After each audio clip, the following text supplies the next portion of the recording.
Ibu, Bapak, jamaah pengajian Kopi Ngaji yang kami hormati, dan mudah-mudahan kita semua dimuliakan oleh Allah Subhanahu wa Ta'ala.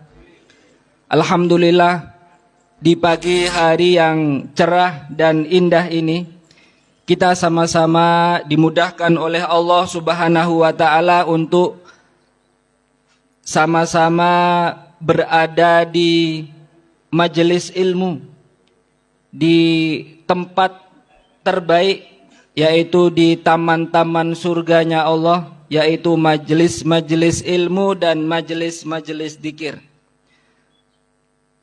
Dalam satu tema pembahasan merawat akidah di bulan Syawal, ya, dalam suasana Syawalan, karena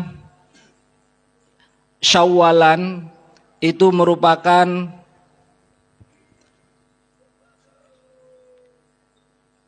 salah satu kearifan lokal dari bangsa Indonesia. Kalau kita pergi ke negara manapun, akan sulit kita cari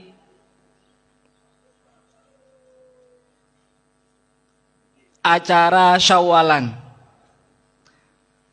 Kalaupun kita menemukan acara Syawalan di negara lain, kemungkinan besar itu adalah warga negara Indonesia, muslimin Indonesia yang sedang berdiaspora, baik yang sedang belajar maupun yang bekerja di negara-negara lain. Karena ini merupakan kebijaksanaan, kearifan lokal dari bangsa Indonesia. Syawalan yang dengan identik saling membuka diri, saling memaafkan, saling memberi ruang untuk saling mencintai. Luar biasa, ini Indonesia ini sangat kaya Bapak Ibu, sangat memiliki hati yang baik. Tetapi memaafkan itu Bapak Ibu tidaklah mudah, karenanya butuh ilmu. Memaafkan itu butuh akidah yang akan menyokong seseorang untuk berani memilih memaafkan. Karena terbukti dalam Al-Quran, memaafkan itu disandingkan dengan kata al-jamil. Itu sepadan dengan perintah untuk bersabar, perintah untuk berhijrah, dan yang keempat, bagaimana Allah Subhanahu wa Ta'ala memberikan pilihan kepada para istri Nabi akan diceraikan atau dilanjutkan. Keempat hal itu harus disandingkan dengan kata-kata al-jamil. Fahjurhum hajron jamila, berhijrahlah dengan hijrah yang indah.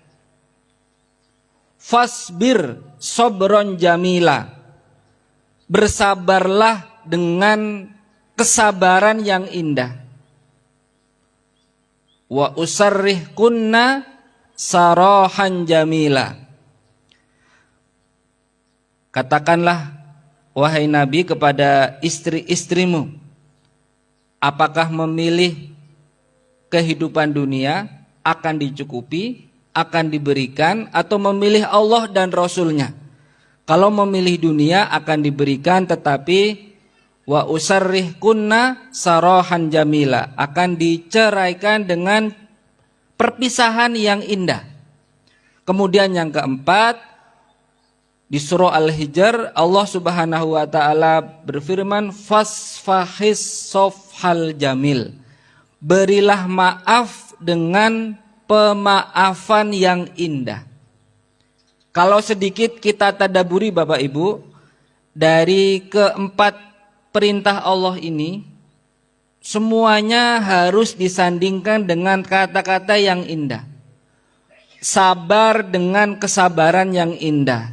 Hijrah dengan hijrah yang indah. Kemudian bercerai dengan perpisahan yang indah.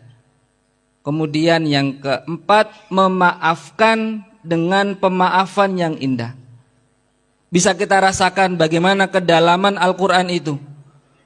Yang namanya cerai kok indah ya Pak. Yang namanya sabar kok indah. Yang namanya hijrah kok indah. Meninggalkan tempat tinggal yang kita cintai itu berat. Bersabar itu juga berat. Maka setara dengan itu, memaafkan pun juga berat. Tidak mudah orang memaafkan. Memaafkan adalah satu pilihan yang berat. Maka Allah sampai menyandingkan kata indah dengan memaafkan. Agar memaafkan itu terasa lebih ringan. Fasfahis sofhal jamil. Berilah maaf dengan pemaafan yang indah. Bapak Ibu yang kami hormati, kalau kita baca-baca dalam Al-Quran yang sering kita tadarusi terlebih di bulan Ramadan kemarin, kita akan dapati bagaimana kisah para nabi. Mereka itu teladan terbaik. Kekuatan akidah mereka mampu mengangkat derajat mereka kepada kebaikan. Bagaimana Nabiullah Yusuf alaihi salam Bapak Ibu. Ketika sudah berada di posisi atas, sebelumnya Nabi Yusuf yang dijauhkan dari ayah, dibuang ke sumur, jadi budak, jadi pelayan, harus hidup di penjara. Tapi ketika Nabi Yusuf sudah memegang tongkat kepemimpinan, kendali ada di tangan beliau, Nabi Yusuf tiada berdendam. Walaupun ia disakiti. Tetapi ini bukan sesuatu yang instan. Pasti ada kekuatan akidah yang melatar belakangi. Makanya kalau kita perhatikan dalam surah Yusuf, Allah selalu memuji Yusuf ini dengan kata-kata muhsinin. Wa kadzalika najzil muhsinin. Demikianlah Allah akan memberikan balasan kepada orang-orang yang berbuat ihsan. Wala nudhi'u ajral muhsinin. Dan kami tidak akan menyia-nyiakan pahala orang yang berbuat ihsan. Bahkan di ayat yang ke-90, fa innallaha la yudhi'u ajral muhsinin. Sesungguhnya Allah benar-benar tidak akan menyia-nyiakan orang yang berbuat ihsan. 3 kata muhsinin itu langsung Allah yang menyebutkan. Kemudian 2 lagi di surah yang sama itu dari sesama manusia. Inna naraka minal muhsinin. Kami memandangmu wahai Yusuf termasuk orang-orang yang berbuat ihsan. Bapak Ibu pernah dapati sendiri dalam Al-Quran yang kita baca bersama bagaimana saudara-saudara Yusuf itu meminta maaf. Qalu laqad asarakallahu alaina wa in kunna la khatiin. Yusuf, Allah telah melebihkanmu dibandingkan kami. Wa in kunna la khatiin, kami sadar kami ini salah, kami minta maaf. Seandainya Nabi Yusuf itu mendendam, Nabi Yusuf bisa saja membalas. Tapi dorongan ihsan yang menjadikan Nabi Yusuf itu memaafkan. Nabi Yusuf memilih memaafkan daripada menendam. Aslinya Bapak Ibu, secara fikih kita itu boleh membalas sesuai dengan kadar kezaliman.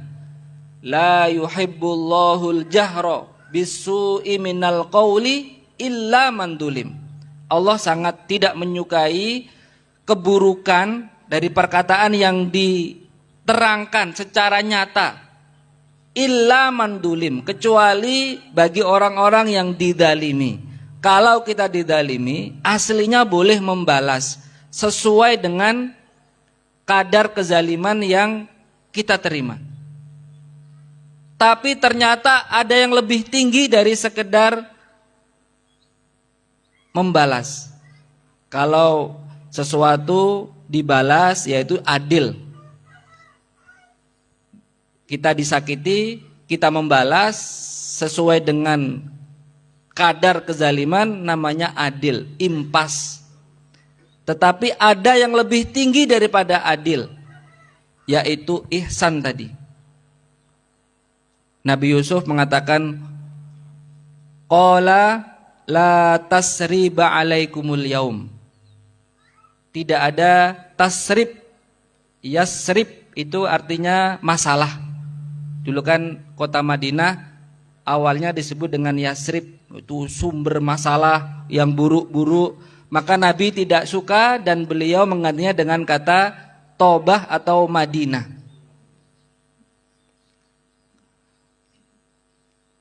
La tasriba alaikumul yaum, tidak ada masalah. Anggaplah sudah tidak ada masalah lagi di antara kita. Yaghfirullahu lakum, mudah-mudahan Allah mengampuni kalian. Wa huwa arhamur rahimin, dan dialah Allah yang maha penyayang dari semua penyayang yang ada. Sangat memberikan kasih sayangnya kepada hamba-hambanya. Itulah ihsannya Nabi Yusuf. Beliau memilih ihsan daripada membalas secara adil. Beliau memilih ihsan daripada membalas secara adil. Dalam hidup ini Bapak Ibu, kalau kita ingin memiliki kelapangan hati dan jiwa, biasakanlah kita untuk mengingat-ingat dua hal dan melupakan dua hal. Apa itu Bapak Ibu? Yang pertama, ingatlah kebaikan orang kepada kita.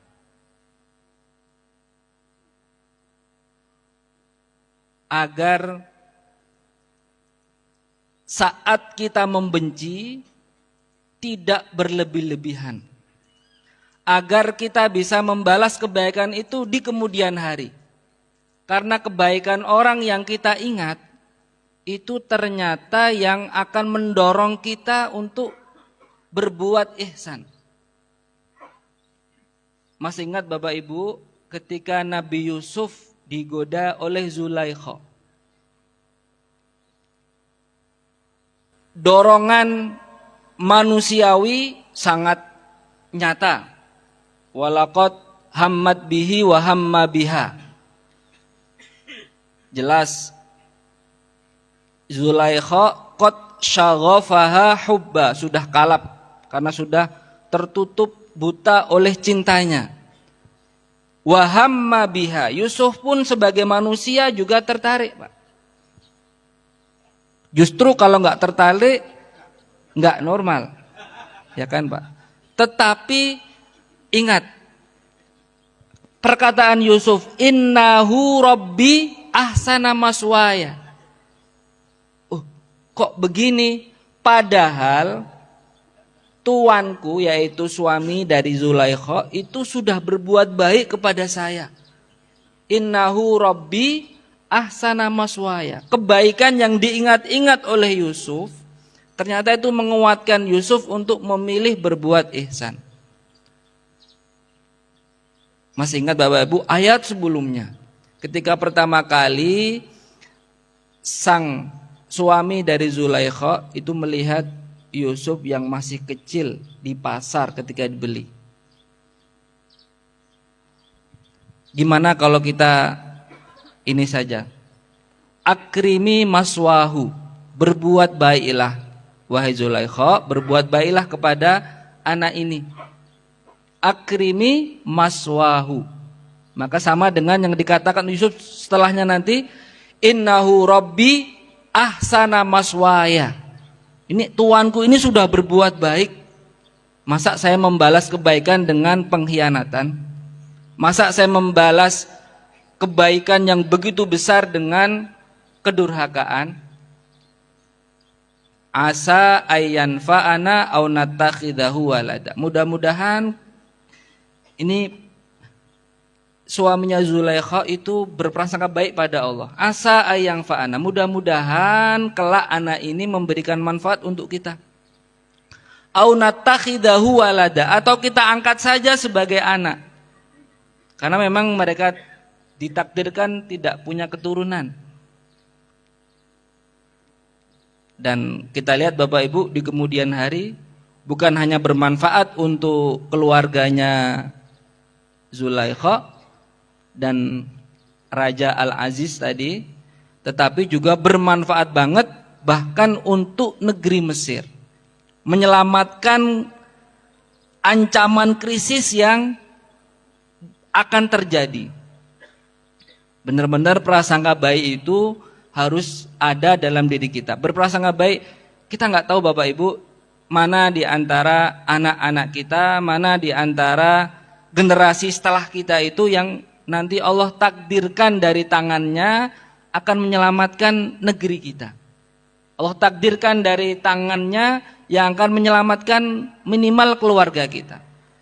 Prasangka baik pada Allah harus terus kita ingat kebaikan orang kepada kita. Yang kedua, ingat keburukan kita pada orang lain, agar di kemudian hari kita bisa memperbaiki itu, agar di kemudian hari kita bisa mengganti keburukan kita dengan ihsan yang lebih baik. Dan sekaligus lupakan dua hal. Satu, lupakan keburukan orang lain kepada kita. Nabi Yusuf telah mencontohkan Bapak Ibu, ketika saudaranya minta maaf, qala la tasriba alaikumul yaum, anggap kalian tidak ada masalah lagi. Lupakan keburukan orang.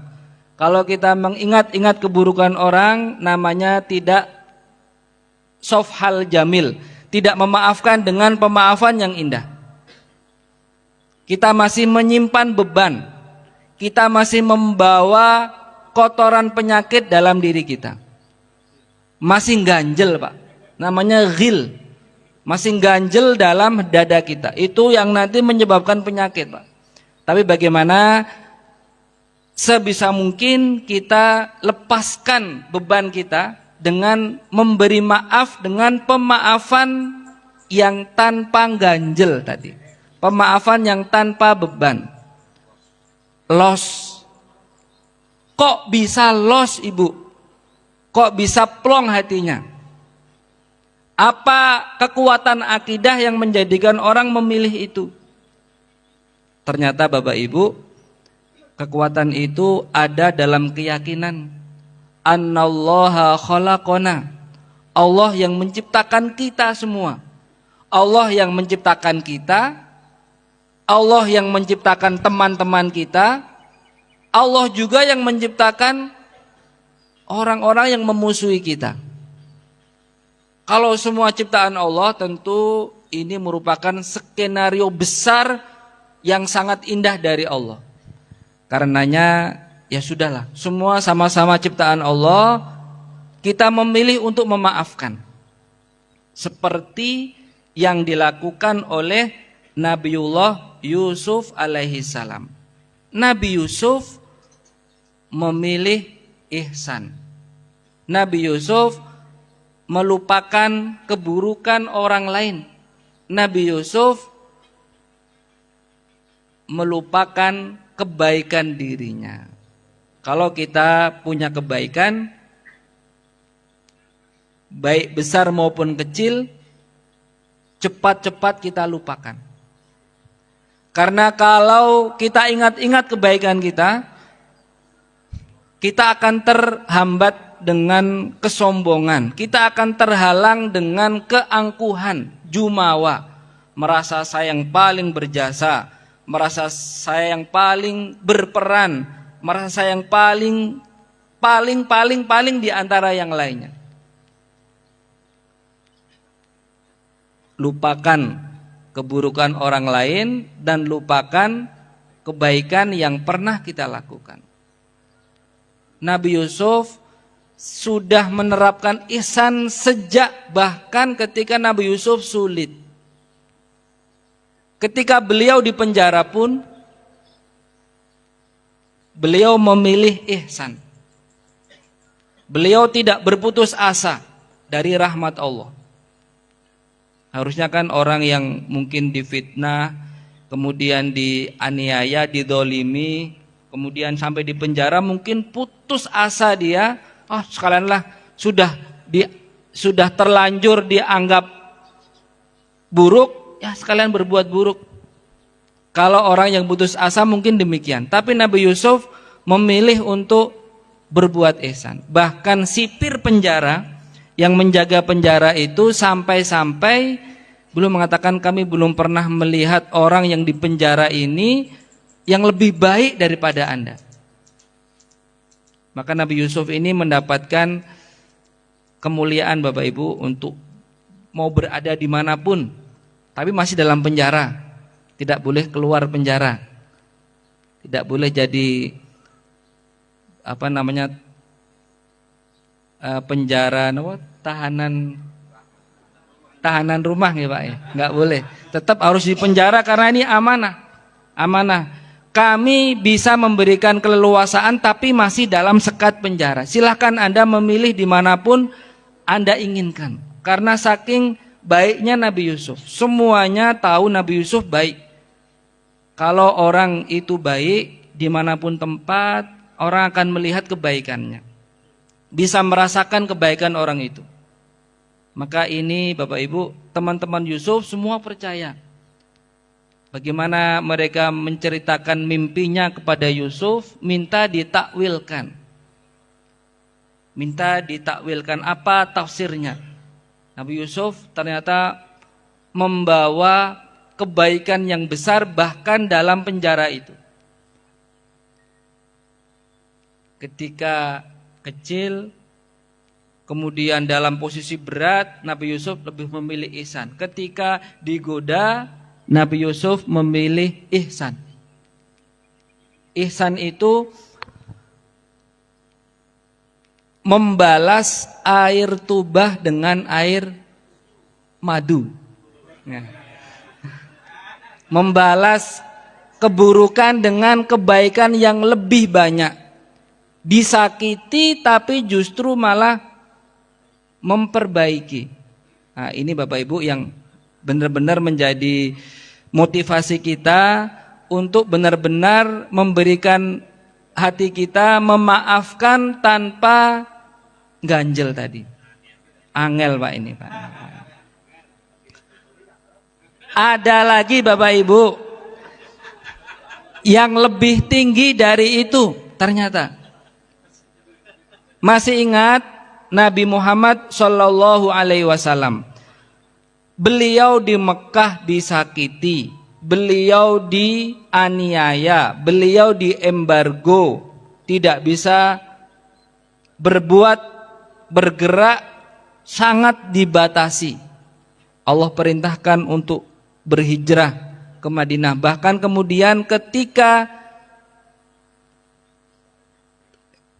Fathu Makkah, Rasulullah kembali masuk ke Mekah dengan keadaan tegak, artinya beliau benar-benar mendapatkan kemenangan. Nah, pekan lalu kita sudah menyanyikan dendang kemenangan, gitu Bapak Ibu. Maka ketika Rasulullah sudah berada di atas, orang-orang kafir yang memusuhi Nabi dikumpulkan semuanya. Orang-orang kafir yang menyakiti Nabi dikumpulkan semuanya.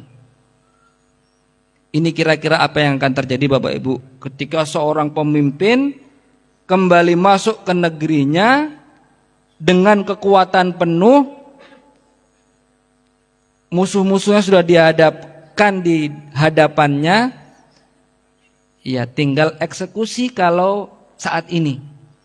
Tapi ketika Nabi hadir di hadapan mereka,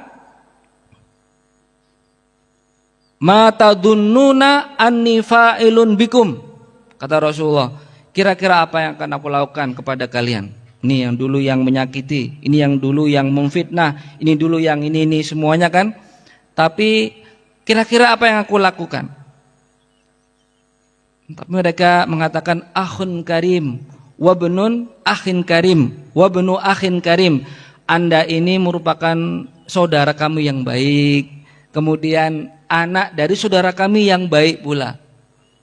Nah, ternyata Rasulullah hanya ingin menguji mereka dan beliau memilih untuk memaafkan. Idhabu fa antumut tulaqa.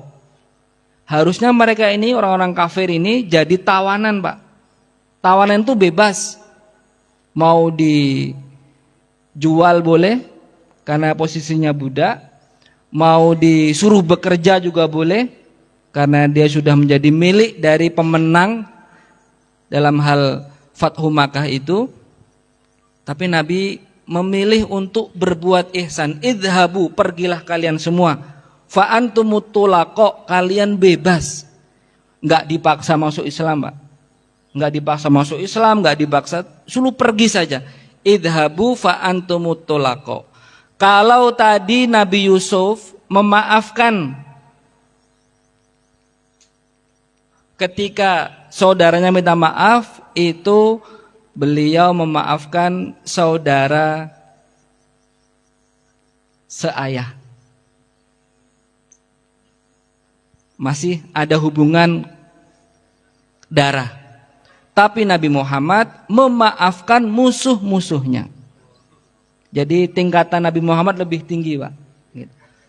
Memang beliau sebagai Sayyidul Anbiya, sebagai tuannya para nabi dan rasul. Jadi memang ujiannya lebih tinggi dan tingkatannya lebih tinggi. Bapak Ibu, kalau ihsan itu kita hadirkan dalam kehidupan kita, tentu akan membawa banyak kebaikan. Ya, kalau mau sekedar impas-impasan, bolehlah kita membalas. Tapi kalau memilih untuk berbuat ihsan, maka kita memilih untuk memaafkan tanpa menyimpan rasa sakit hati. Kita memilih memaafkan, bahkan mendoakan. Mendoakan orang yang telah menyakiti kita. Betapa kemuliaan diberikan kepada orang-orang yang melakukan kebaikan. Fa innallaha la yudhi'u ajral muhsinin. Dan sesungguhnya Allah benar-benar tidak akan menyia-nyiakan orang-orang yang berbuat kebaikan. Bapak Ibu, kalau sama-sama kita tadaburi dalam surah Yusuf, yang ceritanya runtut itu, kata-kata muhsinin itu disebutkan 5 kali. 3 kali itu merupakan pujian dari Allah secara langsung, yang 2 kali merupakan pujian manusia. Ingat Bapak Ibu, pelajaran tadaburnya apa? Bahwa pujian dari Allah lebih banyak dan akan lebih jelas, lebih kekal daripada pujian manusia. Kalau yang kita harapkan adalah pujian Allah, kita akan mendapatkan kebaikan yang jauh lebih banyak. Tapi kalau yang diharapkan adalah pujian manusia, maka dia lebih sedikit dan tidak kekal. Dan siap-siap kita kecewa. Berharap kepada manusia pasti kecewa. Tapi berharap kepada Allah Subhanahu wa taala yang tidak akan pernah mengecewakan hidup kita. Kemudian kok dari tadi Bapak Ibu, dari 5 kata muhsinin yang disebutkan dalam surah Yusuf itu semuanya dalam bentuk jamak.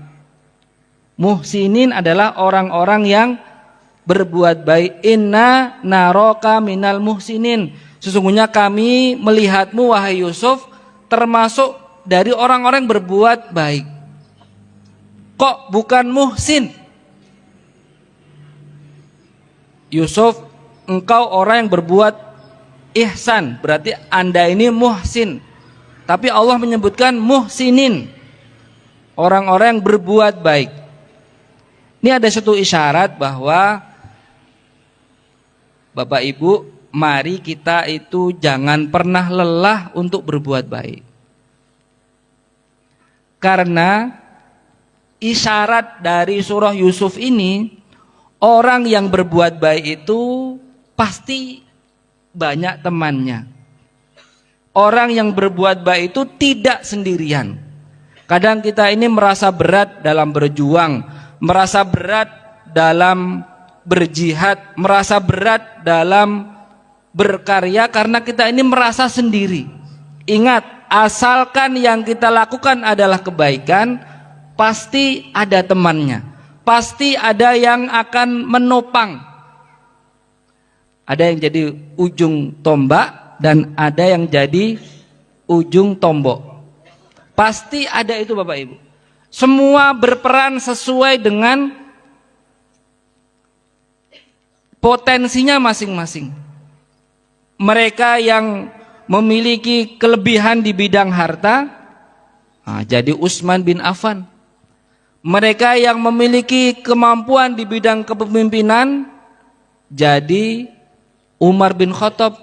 Mereka yang memiliki kelebihan di bidang ilmu, jadi Ali bin Abi Thalib. Semuanya menopang sesuai dengan potensi yang Allah titipkan kepada kita masing-masing.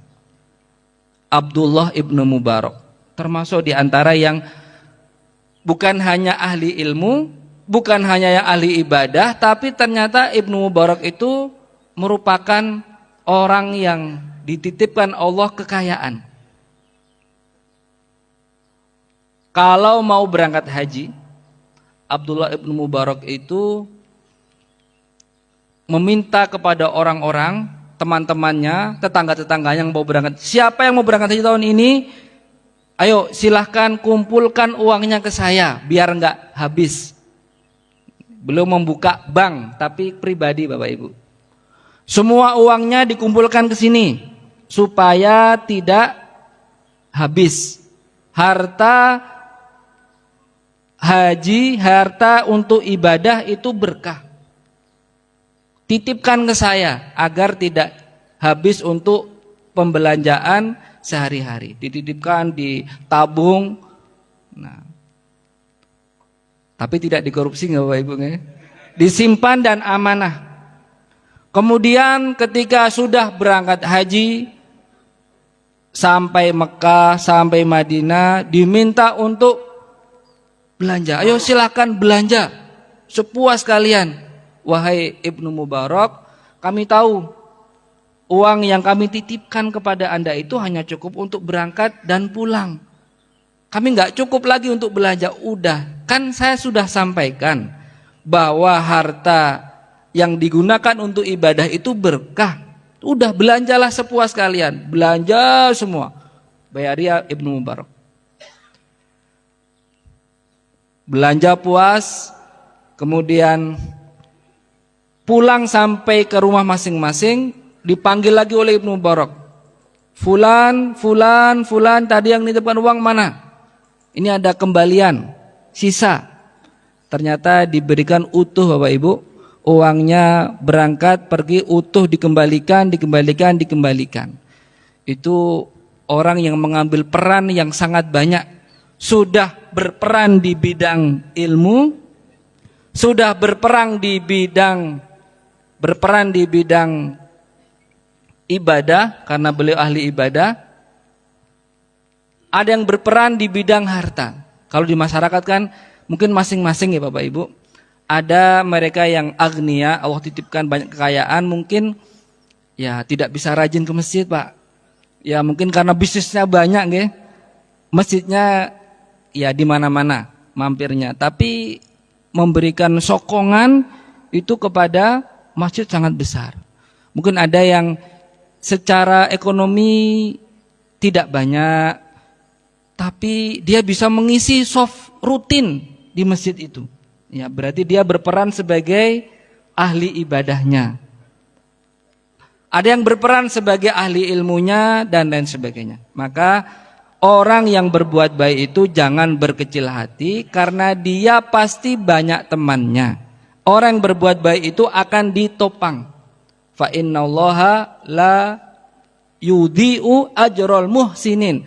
Allah tidak akan menyia-nyiakan orang-orang yang berbuat kebaikan, berbuat ihsan. Bapak Ibu yang kami hormati, demikian Bapak Ibu sekedar motivasi untuk diri kami pribadi dan mudah-mudahan bisa diambil manfaatnya oleh para jamaah sekalian. Di bulan Syawal ini kita membuka hati kita untuk saling memaafkan. Tapi niatnya karena akidah Bapak Ibu, karena Allah. Jangan berharap kepada manusia yang membuat kita pasti kecewa, tapi berharap kepada Allah.